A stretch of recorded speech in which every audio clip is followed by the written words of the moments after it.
Hey guys, Joshua Peterson here, Peterson Electric. I want to show you a basement trim out that we roughed in 4 months ago here in Severance.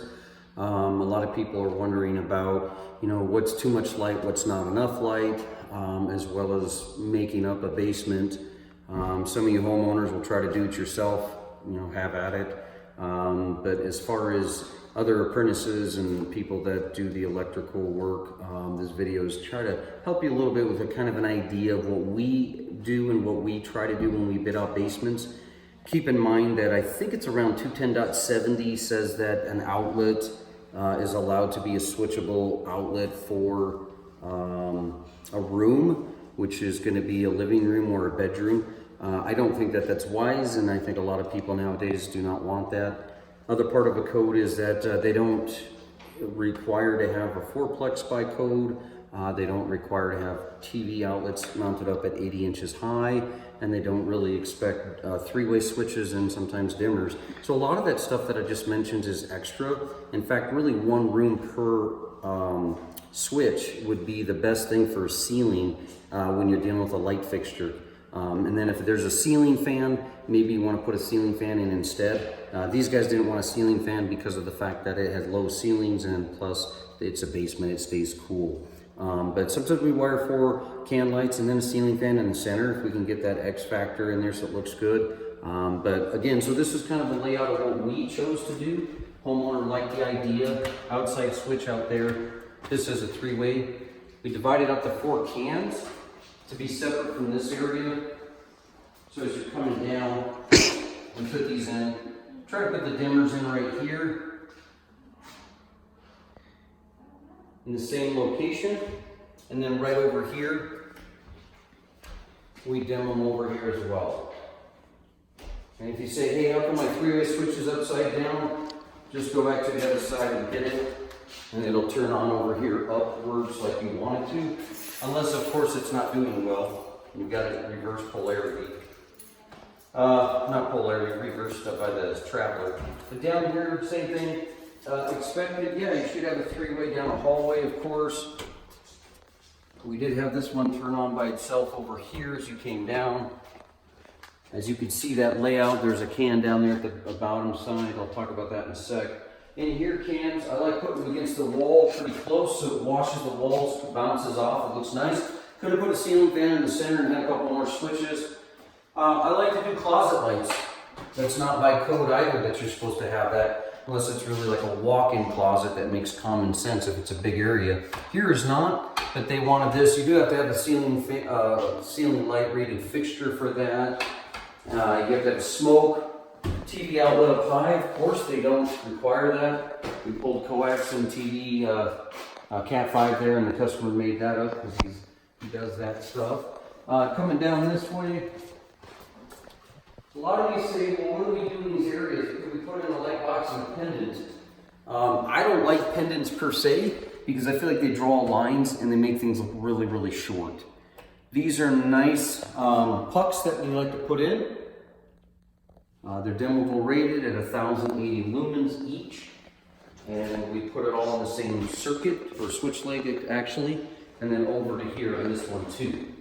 Why does that matter? Well, I just wanted to pick that up at night so that my floor doesn't have such a dark spot. Okay. In here, this is a peninsula wall. It has to serve an outlet on both sides. We have a refrigerator going in here, mini fridge, outlet sideways for a counter. We have to have an outlet there. They didn't really care for an outlet up high because they'll just run the cord down, plug it in for a TV, but we could have. A couple outlets here as well. Again, wet bars and dry bars, still GFCI protected, but that is extra. That's not typically set up in code for basements. So when you're trying to get a bid, a lot of these extra openings start to add up. In here, funny thing is that we have to have a light and an outlet near a mechanical for a furnace. We don't have to have it for electrical. Isn't that dumb? Well, with the panel, we put one anyways because we have low voltage, but they did have a low voltage power supply box inside of here that he purchased, and then we just wired it up to there. Right here, I like to have these lights underneath the stairway if you're using them as storage. Again, they're closet rated, so they don't shatter right up above you as well. In here, same thing as well, closet light fixture. I always think it's wise to do that. It's really hard. You can't even get to it later. Again, seal smoke outside the room, smoke detector inside. Here's your lights in here. Again, we could have just got away with the mushroom fixture or switched outlet to keep it really inexpensive. But the customer said, I do want 4 cans. Laying it out, I couldn't get against the walls like I wanted to because I had ducting in here like big time. So I kind of had it laid out as best as I could as a rectangle. Outlets all the way around the space, 210.50 talks about that. This is more of an example of a walk-in closet that makes sense. He bought these fixtures. Looks like the big box store. Those have to go back. Those aren't rated for closets. In here, this is just our can trim there. And here, yes, an outlet and a light. Receptacle GFCI'd because it's in an unfinished area for your mechanical. Here was something interesting. I like to do my exhaust fan together. That way, if I have an issue, well, later if he rents the place, then the tenant or whoever's in here doesn't take like 5-hour showers and put mildew and mold all over the walls over time. That kicks on together. I always take a can over the shower, very important. Again, not extra to code, it's extra to code. They don't care if you have it or not. This is important. I've been putting in dedicated plugs for my heated toilet seats.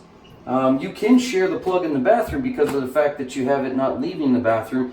And this is a dedicated 20 amp right here. I did though pull a 12.3 here, so this is separate. These two are separate.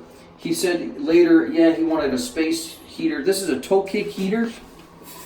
Okay. Has a fan and a heater. He'll cut that into the cabinet, get that mounted. It is within 6 foot of a sink, and it's 120 volt rated, so it has to be GFCI protected. And that's not behind the toilet, it's to the side, so it can be serviceable. He thought possibly we could get away with a low voltage wire to control that. No, you cannot. It has to have controls rated inside. So he bought me a wall stat that he thought might work. It will not work. This is a 120 volt or 240 volt rated thermostat, which it will not work whatsoever. So it does have a little toe kick heater thermostat that you can turn on and off right down here. Okay. So again, bathrooms are pretty plain Jane and generic, but in a basement, so you might want to think about toe kick heater or heated toilet seat, can shower light. The only thing required by code is 1, 2, 3, 4 openings. That's it. But this ended up with 1, 2, 3, 4, 5, 6, 7, 8. It basically doubled on the openings that we count when we wire. He did supply the toe kick heater. So anyways, so that's kind of the layout and how it got to turn out. Yeah, again, a 4-plex right here. And this 80 inches up high, there's 2 extra openings there when you're trying to get your bed count. But when you're going, apples to oranges and you try to get an estimate and this guy's got this many and this guy's got that many, or one guy just has a total number, keep in mind that I'm counting per opening is switch, outlet, can, dimmer, smoke detector, light fixtures, wall sconces, closet lights, all that separate stuff. Those can be separate openings for that. And I do suggest to put a panel downstairs when you're laying it out. You do have to have a sump pump receptacle here too, so it kind of serves as 2 purposes here. But the panel, yeah, you're allowed to put it in an area like this to have more than 30-inch clearance, and then as far as the height, that's fine on the head. But right here is a great area, and this is how many circuits we ended up doing. 1, 2, 3, 4, 5, 6, 7, 8, 9, 10 circuits by the time I counted the ones that I had to retrofit that was already down here that does the lighting in that corner. So 10 circuits to do a basement of this nature. So if you're trying to look at that, this was a 2-bedroom, 1-bath, 4-closet, a storage area under the storage space, had a wet bar, dry bar, and a living space. So this was about, I think, a 1,300 square foot basement. Anyways, guys, thanks for joining us. Hopefully it'll help you out, and good luck with your planning. Bye.